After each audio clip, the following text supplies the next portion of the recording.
Hi everybody, it's Amy at Crafty Cat. I'm going to do some Chalk Couture today, and I'm going to be using the mini holiday icons from Chalk Couture. I have a glass jar that I found at the Dollar Tree that you can put a little votive in. I thought these would be fun, like teachers' gifts, or you know, if you have people like stop by at Christmas time and give you a plate of cookies and you want to give them a little something. I don't bake, so you're never going to get cookies from me, so just saying. But I like to have things like this on hand, or like my needle felt ornaments, things like that. So I'm using the mittens from the mini holiday icons, and I put it on a clean towel. So I have one sticking on here already, but remember last time I said you need a clean towel to defuzz them a little bit so that you know, they don't stick super hard and you can't get them off, because they are pretty sticky, especially when new. Once you've used them a bit, they aren't quite as sticky. So I haven't had a lot of time to do a whole lot of this because like I've said before, both my kids are in marching band and it's marching band season. So if you watch my videos, you would know that. Otherwise, you're not going to know that. But and so competitions for marching band are all day long. They're not just like, you know, go to a game for a few hours and then come home, that kind of thing. They are all day. So I just haven't had a whole lot of time. But I did do one, it's the Fresh Pumpkins one. It turned out kind of cool. I didn't want to do this on video because, for one, I don't have a big enough space really. And I've never done one of the layered ones. You do the orange first, then the green, and then the white last. And I did make a boo-boo, but I don't think it's horrible. It's just, it's a learning curve. It's not super hard. It's just, it takes a little practice.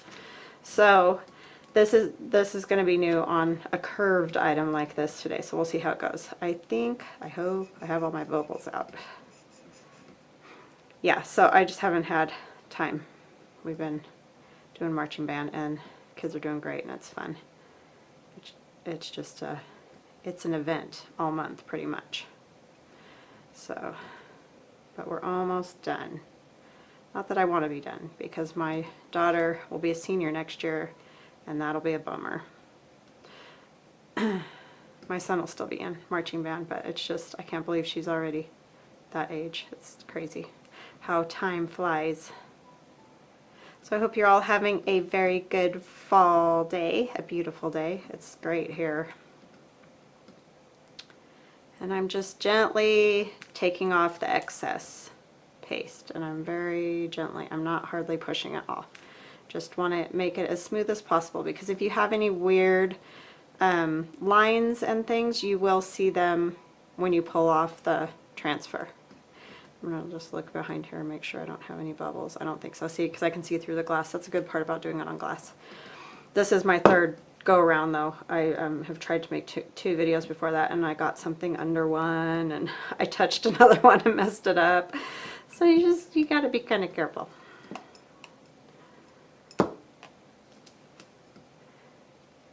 And you kind of want to pull both sides, or like from the middle. Don't pull from the corner. I mentioned that in my last video because it just messes them up. It just it stretches the transfer oddly and then it's out of shape. So there's that. Those turned out pretty good. Pretty happy with that. I'm just gonna set this down and get some of this paint off. I don't want it to stick to anything though. I need more room here to do this. It kind of requires room.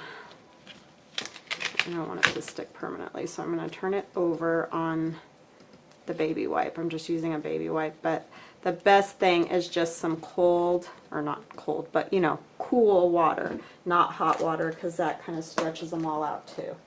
So just cool water to get the paint off, and it comes off pretty easily. It's really not hard to get it off.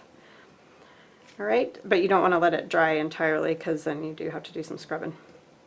So that's the mittens on there, and I'm going to let those dry before I turn it over and do the other side. So I'm going to set that over here for just a second. I don't want to touch it again like I did the last one. And I have one of these clear plastic balls, and I'm going to try this. I haven't done this, so hopefully it'll work. It's just so round, you know, it'll be interesting to see whether it sticks on or whether we get, you know, bubbles and stuff under it. So I put it on the towel and took it off to fuzz it up a little bit, and then I'm going to try to figure out where exactly do I want this. I think right about there will work. And I know people do lots of things with these. So what I mostly want, obviously, is for the lettering to be nice and smooth. So I'm going to try, and I'm not going to say this is going to absolutely work because I haven't done this yet. But I'm hoping, because it would be kind of fun. I do not have the best handwriting in the world. I can print pretty well because I work in our local school, and you know, just I work with kindergartners a lot, and I do a lot of writing with them, and so just a lot of practice on that. But my regular handwriting is nothing to write home about, for sure. So I love these things that have this type of writing that looks great. I envy people. I did the Nick the Booksmith challenge, and I watched some of the people's videos, and they are just amazing artists. They can just draw, you know, all they need is a pen and some paper, and they've got a beautiful journal. It's just amazing, because I have done some like murals and things like that, and I can do that, but I really need to like draw it on the wall in pencil first, and I mean, it just is a long, drawn-out process, so obviously I don't want to do that when I'm just, you know, trying to make some Christmas ornaments. And pencil won't work on here. Okay, so I think I've got it pretty good. I know there's some folded lines here, but really what I'm concerned about is the screen itself. And like I said, there's no guarantee this is going to turn out great. So we'll see. Hopefully. Keep our fingers crossed. And I'm going to do the same thing. Just run this right over the top, fill in all that screen space, and then just gently go over it again.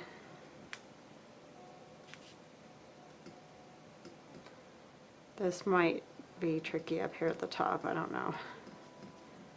You definitely wouldn't want to use a very big one when you're doing this. These are the biggest I would use for sure.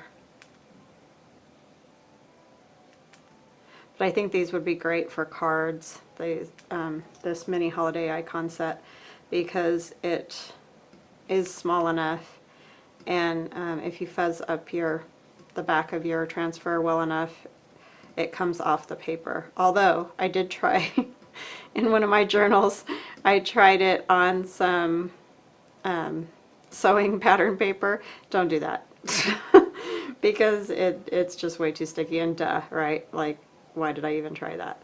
But you know, I always got to try it, so just don't do that. Just use regular like cardstock if you're going to do it, something with some body to it that will hold up to, you know, having something stuck to it and then pulled off. Because see right here, I can now see a bubble kind of under that screen, so I am not going to guarantee you that this one's going to work, but we'll see. Maybe we got lucky. Okay, so now I'm going to pull this off, and I really want to be careful not to stretch it out or anything. Keep your fingers crossed. We'll see how this comes out. This may be a no-go. Yeah, that got a little messed up. It's not awful though, so I might let it dry and then see how it comes out in the end. I don't know if you can see. The J got a little bit, but I don't think it's too awful. So, oh, I did mess up the Y a little bit, but I can take a Q-tip and wipe that right off after it dries. Just let it dry. Let it be.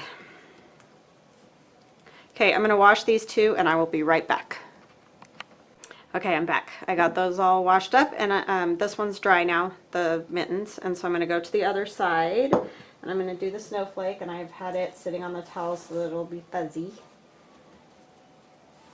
And hopefully not too fuzzy this time, because I did have one where I'm going to check the back, just make sure there's a little fleck there, but I think that's okay. All right, So I'm going to put this one on here. And luckily with a snowflake it doesn't have to be, you know, perfectly straight, obviously.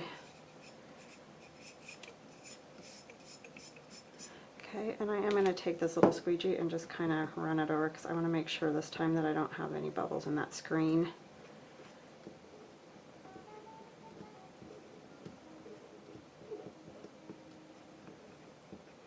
Last time I had one right in the middle and that just made a blob.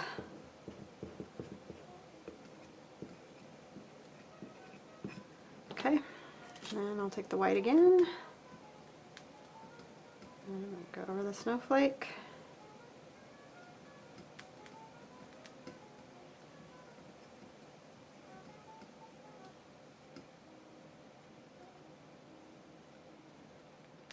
I can't believe it's already the end of October.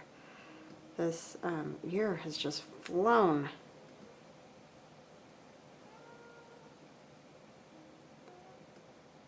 In some ways, you know, when you think back of all the things you've done, you think, yeah, it's been long enough, but it just seems like it's gone way too fast.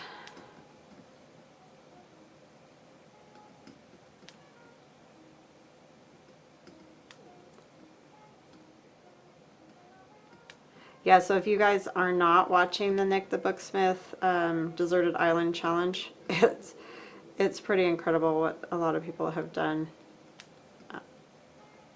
I've been super impressed with everybody's ideas, just lots and lots of ideas. It's great. It's been fun. Everybody got them done really fast too. That's the incredible part. Okay, so there's that, and I have scraped off most of the paint. I'm going to get it up and try not to mess it up. Okay, I think I got it that time. Now if I just don't touch it, I'll be doing good. And the mittens are good, so I'm going to set it back over there to dry a bit, and I'm going to put this snowflake right on this baby wipe for a second, just so it doesn't dry up entirely. And I'm going to close my chalk so that I don't get the next item I'm going to use in my chalk, because that would be a big fat mess. Turn that over. And this chalk paste, unopened, lasts 1 year. Opened, it is 6 months. And if it does seem a little dry when you go to use it, just spritz it with some water, you know, a water bottle. Just spritz it a little. And then stir it really good, and it'll be fine. So it's pretty cool. Pretty cool stuff. It's much thicker than paint for sure. Sorry, I just don't want to get this all over everything. Alright, so what I wanted to do with those, now that this one's dry all the way, yeah, is put a little bit of this fake snow in, which I should have got a funnel. That would have been smart, right? But I didn't.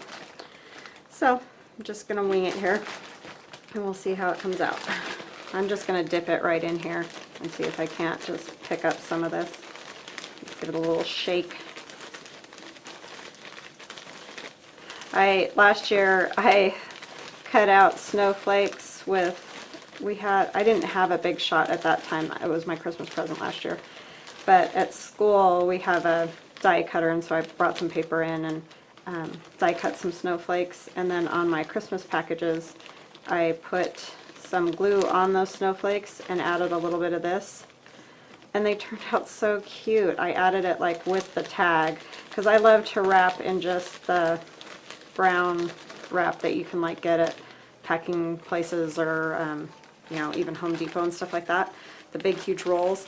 I just feel like that might be better for our environment than all that plasticky type wrapping paper. I could be wrong, I don't know. It just seems like it would break down a whole lot easier. So I do that, and then I like to do stuff like pom-poms and things for bows, because I don't like all the bows that you buy. You pay a bunch of money for bows and half of them are smashed in the package, and that just really irritates me. And again, I just don't feel like that's good on the environment. So I use yarn and make pom-poms and do stuff like that, and they turn out really cute. So I had a bunch of that left. And I'll cut this tag off. I got this, I'm not even sure where. It was either Hobby Lobby, Michael's, Joann's, one of those places. But you know, at this time of the year you can get them everywhere. So just a cute little idea filled with the faux snow. So there's that. And then I'm going to do the same type of thing with this. I'm not going to stick that in there because I'm not sure if that snowflake is 100% dry. I'm just going to take a little handful. You don't need a ton.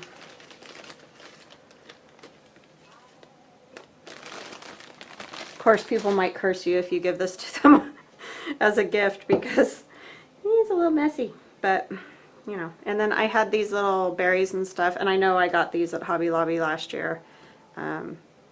So, yeah, I don't know if you can get them again, but I'm sure they'll have something like it. They've always got all kinds of cool stuff there. And I'm just going to tuck them down in there. And then put this in. Oops, you know what?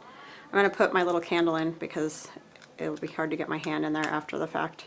So I just have a little, you could use a real votive, obviously, but I kind of like this idea, especially with having that faux snow and stuff in there. I don't want to, you know, I wouldn't want a fire hazard or it to get too hot or whatever. But just a little cute teacher's gift, or, you know what, I need something behind there, huh? So you can see it a little bit better. Let me see. I don't have anything solid colored right here. Sorry about that. Here we go. Let's use this piece of paper. So see, you can kind of see the little thing, and on this side the snowflake. I just think that would be a cute little, fun little gift. Nothing expensive, just something you made that people will like. So I hope you guys have an awesome day and a great weekend. Talk to you later. Bye-bye.